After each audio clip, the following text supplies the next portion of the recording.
Hello, I'm David Rubenstein, coming to you from the Library of Congress, the Jefferson Building, and it's part of our National Book Festival. And I have the pleasure today of interviewing Richard Haass, who is the president of the Council on Foreign Relations, and he's just written a new excellent book called The World, A Brief Introduction by Richard Haass. So Richard, thank you very much for coming today. Great to be with you, David. So Richard, for those who may not know your background, why don't we go through that and then we'll talk a little bit about the book. So you are a native of New York, and you went to college in Ohio, and then you became a Rhodes Scholar.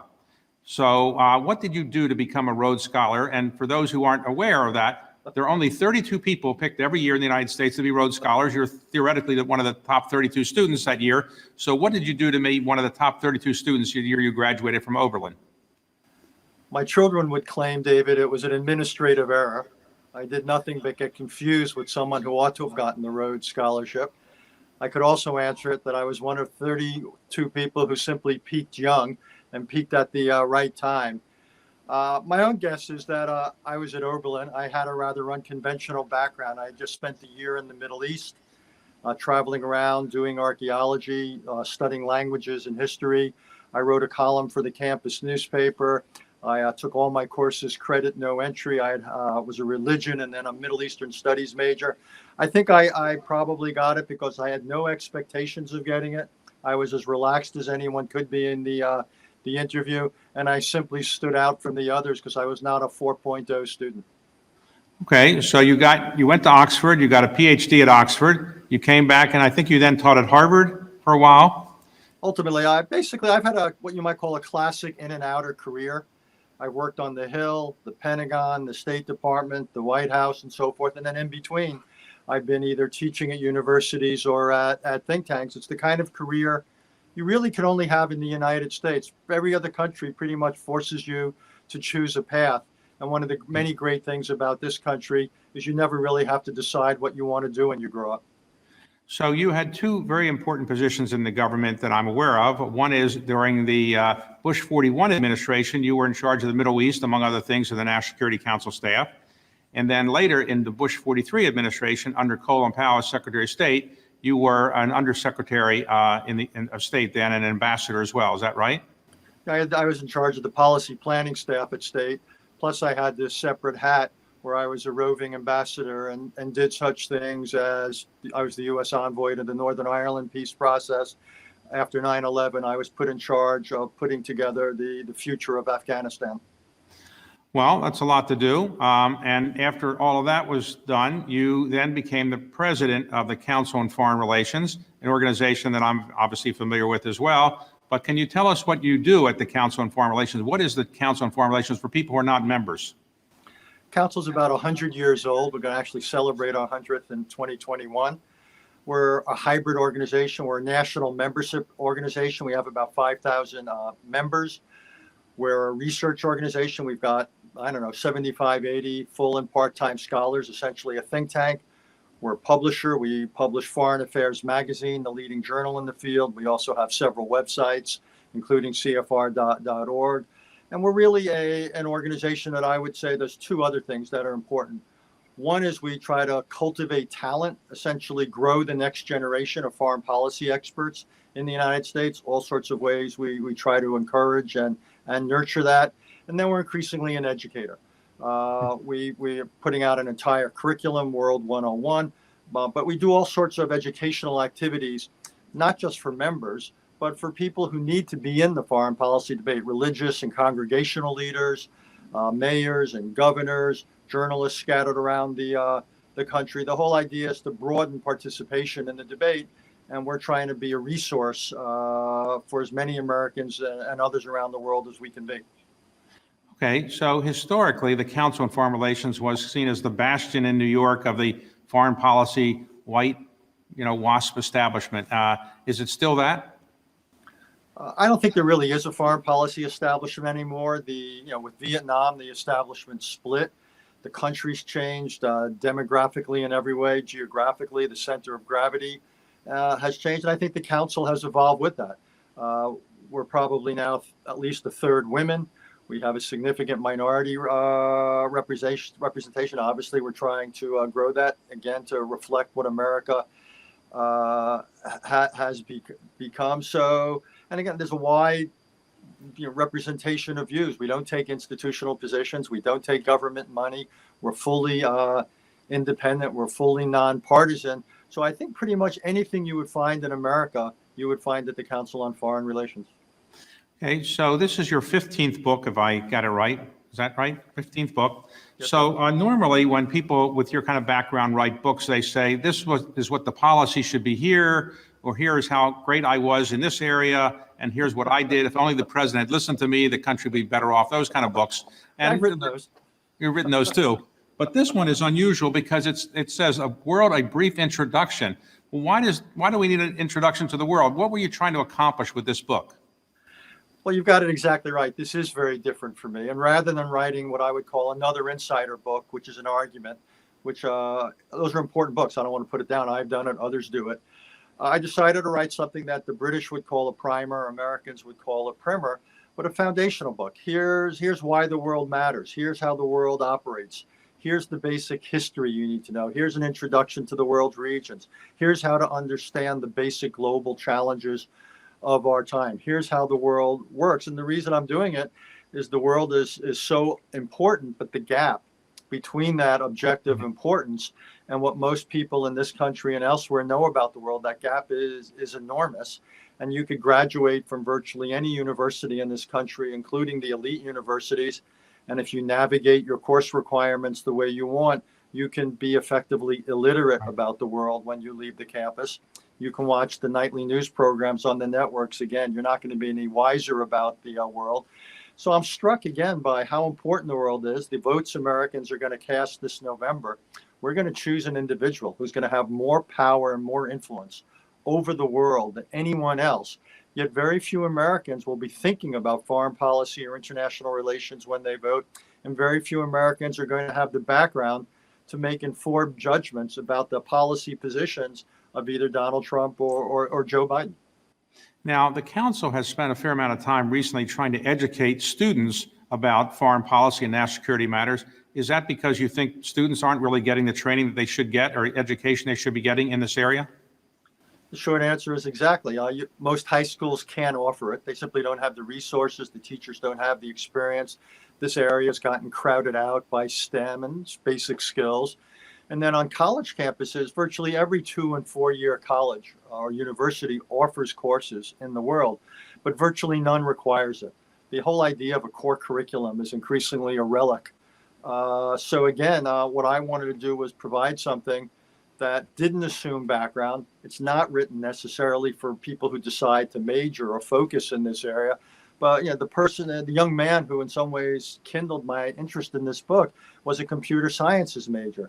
And I was struck that he was going to leave Stanford and be unexposed to this world that was going to so fundamentally affect his life. Think about it, David.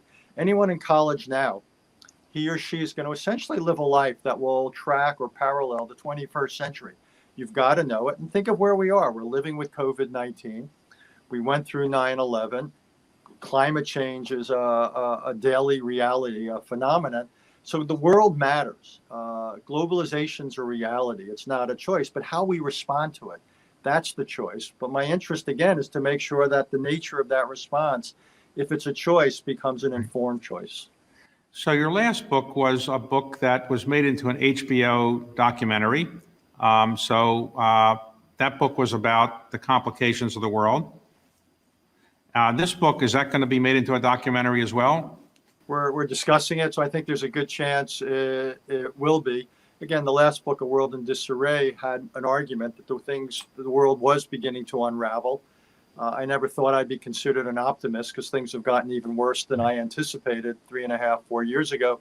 Again, this book, this documentary, assuming it happens, will be in some ways more consistent with being a primer. It'll probably take 3 or 4 or 5 issues and really give people a better understanding of why they matter, what kinds of decisions need to be made, what are the consequences, and so forth.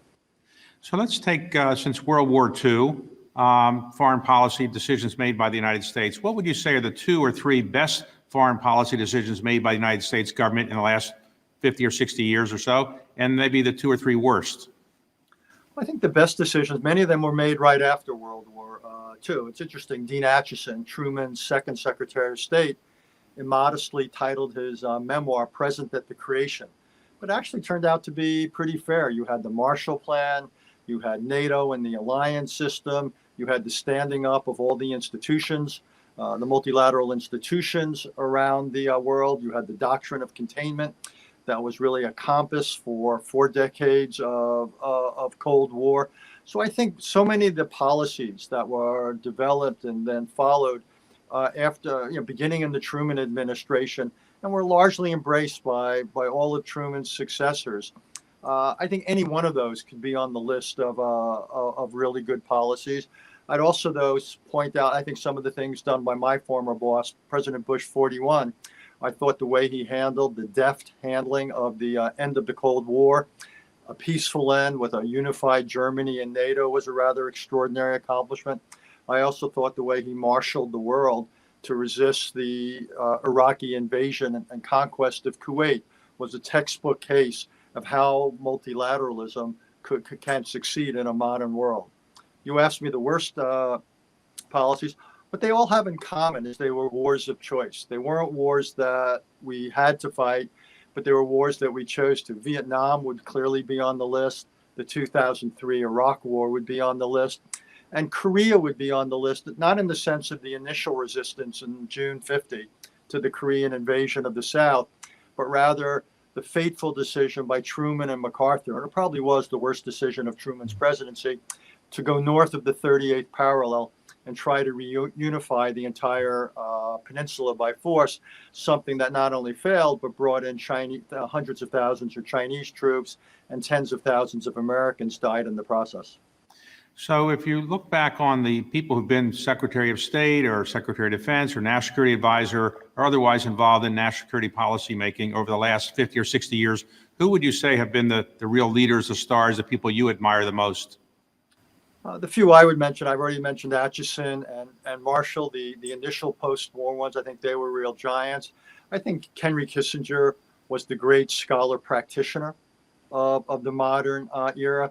And I think more recently, you'd have to say Jim Baker was extraordinarily effective given his political skills, his negotiating skills, the tightness of his relationship as well with the president. And National Security Advisor?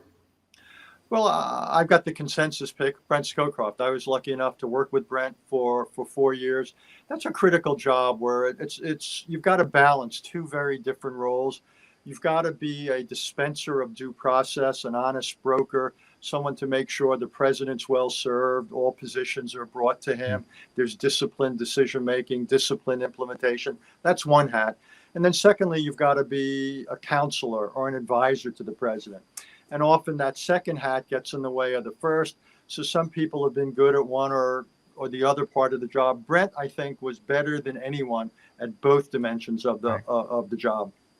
So whoever the next president of the United States is, let's suppose that person on January 20th calls you up and says, I'm going to be going to inaugural parties tonight, but I have an hour or so to really get up to speed on some issues. And I'd like your advice, Richard, on how to deal with the biggest challenges I'm going to face in each of these areas. So let's quickly go through these areas. So if the next president said, what is the biggest challenge I'm going to have over the next year or two in Europe? What would you say the biggest challenge is in Europe?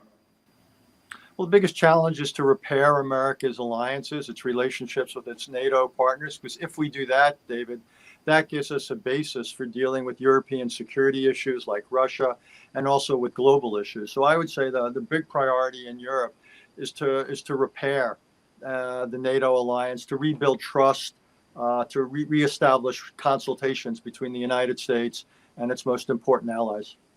Okay, Richard, suppose the president says, well, what's the biggest challenge I'm going to face in the Middle East, which of course includes lots of different areas now, but give one or two challenges you would tell the president he should worry about in the Middle East. Well, it's an extraordinary range of challenges. I would say the most pressing one is Iran, because Iran is beginning to move out of the confines of the 2015 nuclear agreement. It's not a status quo power. So I would basically say negotiating a follow-on agreement with Iran to extend the limits on its nuclear activities. I would put that at the top of the heap. then I would think about how to push back against certain Iranian efforts around the region. But also you inherit any number of failed states in Syria, in Yemen, and Libya, and that's and potential failed states. So, the Middle East, David, was, is, and will be the least stable, least successful part of the world. So I think what I would talk to the president about, what would it be, what can we usefully do without trying to do too much? We're not going to transform the region. We're not going to bring peace between Israelis and Palestinians anytime soon. We don't want to just take all the oxygen out of the room of American foreign policy, but we also don't want to underreach or do too little. So it's a nuanced conversation, but I would basically say, what is a minimal, smart approach to the Middle East that avoids the two extremes of too much or too little? All right. If the president said, what's my biggest challenge I'm going to face in Africa, what would you say? The near-term challenge is one of governance. Too many of the countries of Africa just simply can't run their own countries well. They're corrupt and so forth. I think the longer-term challenge is in part climate change, but even more will be demography. Africa is the one part of the world that's slated to have an enormous population increase. And the challenge will be with that youth bulge, how do you find employment for all those people? How do you take this population increase, which in principle could be an asset, and how do you prevent it from becoming a liability?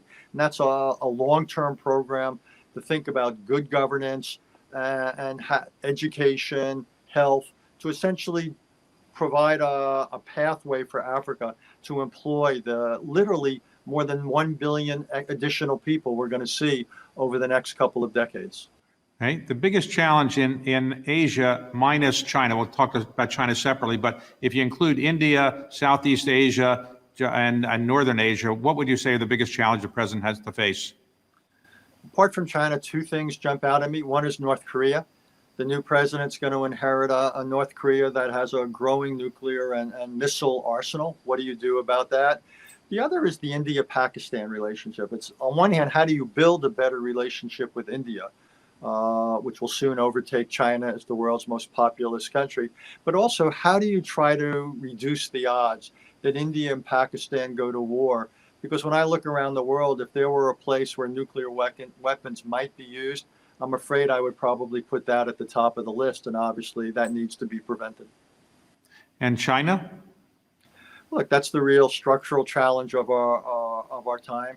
How do we manage this relationship so we push back where we must, but we don't preclude cooperation where it still serves our interests, say on North Korea or climate change or Afghanistan or improving the machinery of global health?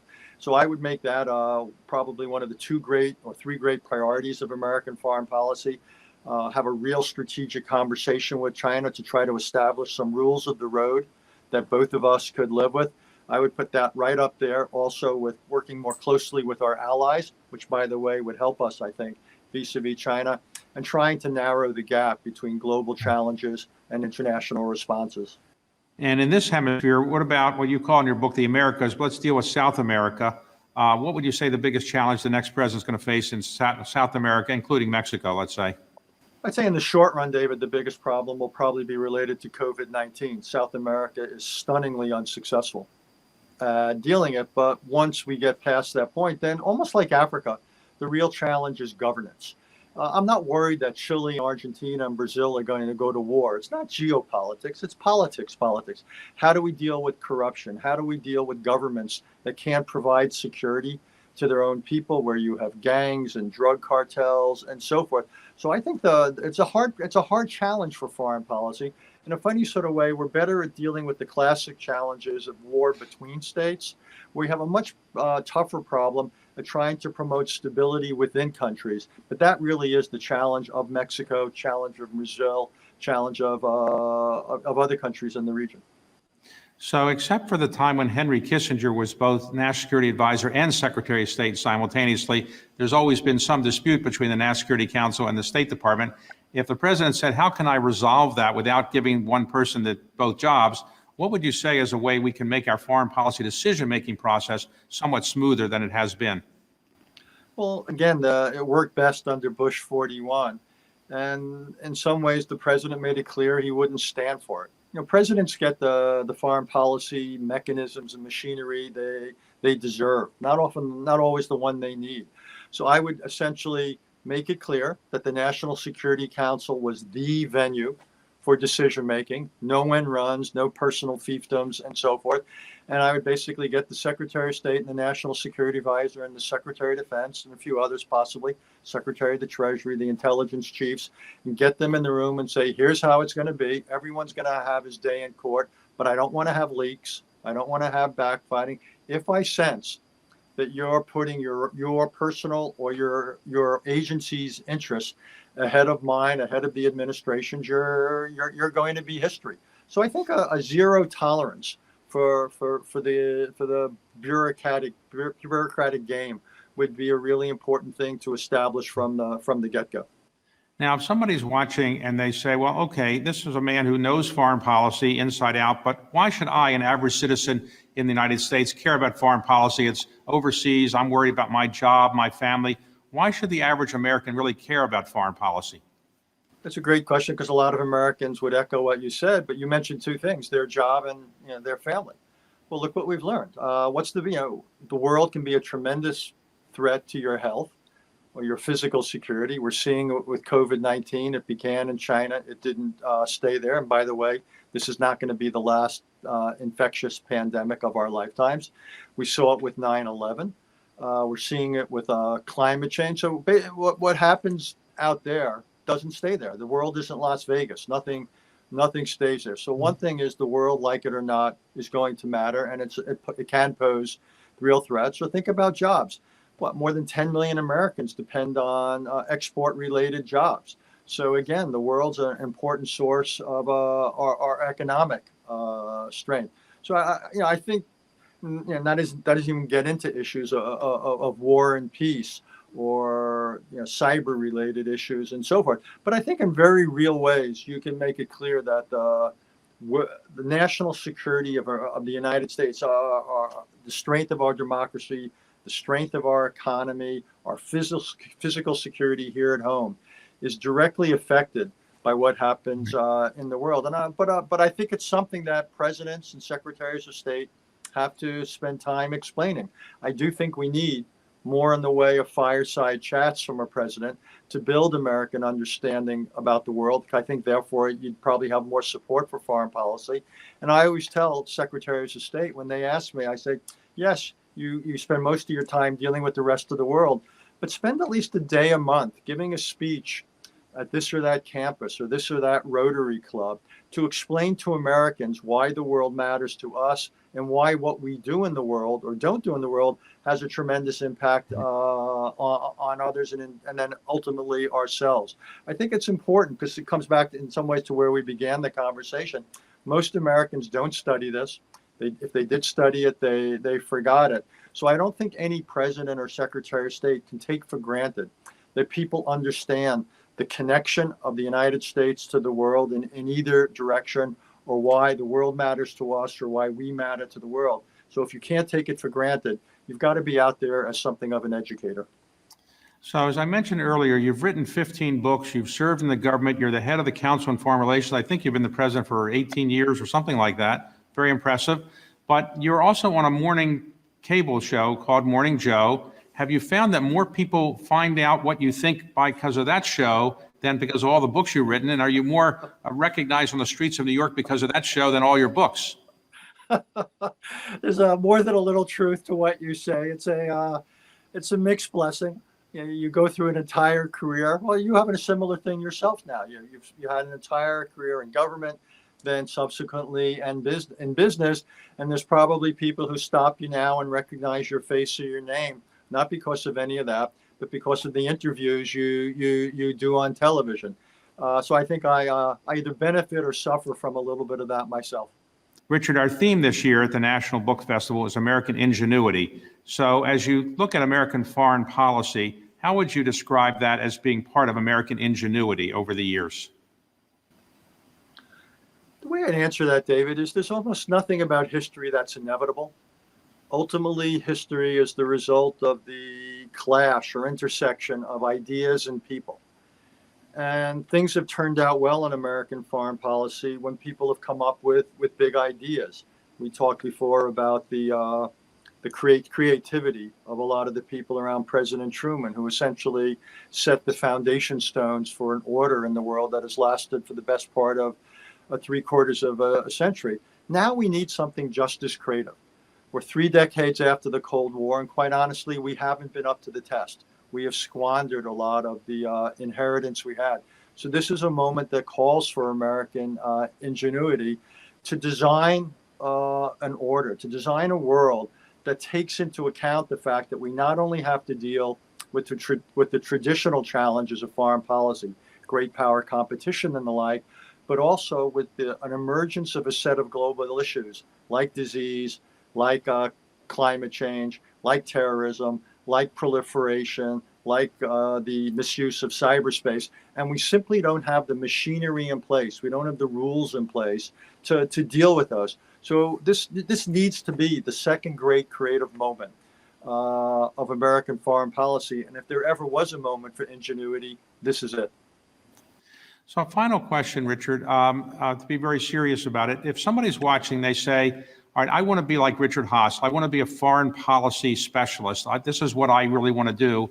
What is the appeal of a career in that? And do you ever have any regrets that in your decision as a young man that you decided to go into foreign policy and this is your life? Why should somebody else want to do that? And why have you enjoyed being in foreign policy? I don't have any regrets at all, David. I feel extraordinarily fortunate. It's really interesting. The issues that you grapple with are about as interesting and also as difficult as they get. If you're lucky and you can have the chance to observe history close up. If you're really lucky, and I have been at times, you can have the chance to help make history, to participate in it. And what an opportunity that is, to be involved in things that truly matter. Stakes are big. You're working with talented people. What you say or write or don't say or don't write can have consequences, and it's bigger than you. What could be ultimately more satisfying, more important than that? So for me, it was always going to be a life in public policy. And when I came of age in the late 60s and 70s, the big issues were foreign policy issues. Perhaps if I'd been 5 or 10 years older, and when the civil rights movement was at its peak, I would have gotten more interested in domestic issues. Perhaps I'd been 5 or 10 years younger, it would have been something else. But when I came of age, I remember not just the Vietnam debate, when I was at graduate school, reading Solzhenitsyn, watching what was going on with the United States and the Soviet Union. That to me was the big stuff of my time of coming of age. So it was pretty clear that this would be the direction I would go in. And I would just say now, what's so interesting is the issues the world is grappling with. It's so much more fundamental than what we dealt with during the Cold War. So much of that was set. You woke up every morning, you kind of knew where the chess pieces were. You were dealing with really abstract issues of arms control. But now these are first order questions, the nature of the U.S.-China relationship, how we're going to deal with climate change or pandemics. Can you persuade Americans that the world matters and we ought to have an active role in it? So this is first order stuff. This is historical stuff. So I actually tell young people now would be, I think, a more interesting time than ever to make the decision to get involved with this, at a minimum as a citizen, but also even more potentially as a career. So, Richard, I don't know whether I should tell people this, but although I spend some time in the Council on Foreign Relations, obviously, and I think I know something about foreign policy, I read your book and I actually learned a lot, and I don't know whether I'm supposed to brag about that or not brag about it, because I thought I knew a lot, but then I read this book, which is a primer, and I learned a lot. So I don't know whether I was supposed to say I didn't really need to read this, but actually it did help me. And I think for people who don't have much of a foreign policy background, they're going to get a lot out of it. But even if you have a foreign policy background, you're going to learn a lot in this. How long did it take you to write this? It reminds me of a professor I once had. He gave a brilliant lecture, and I said to him, Professor Frank, how long did it take you to prepare that lecture? And he looked at his watch and he said, about 30 years and 30 minutes. And to some extent, that was my reaction to this, my relationship with this book. The actual writing maybe took me only a year, But in many ways, it forced me to go back and call upon things I had experienced or read or thought about for Right. decades. And if it makes you feel any better, David, I learned things writing this book. I've been doing this for 40 years full time. Yet when you're forced to write something that is a primer, that is an introduction, you can't use shorthand, you can't assume things, you can't gloss over things. You've really got to be explicit. And it forced me to a level of detail, but also understanding, to strip away all the things I didn't quite get, particularly say in some of the economic chapters. So I learned a lot as well. So I actually try to write the book in a way that would be good for people who do this full time, but at the same time be helpful for people that this might be the first or only book they'd ever read on the subject. Thank you very much for educating me about the world in this book, and thank you for being here today. Thanks for having me.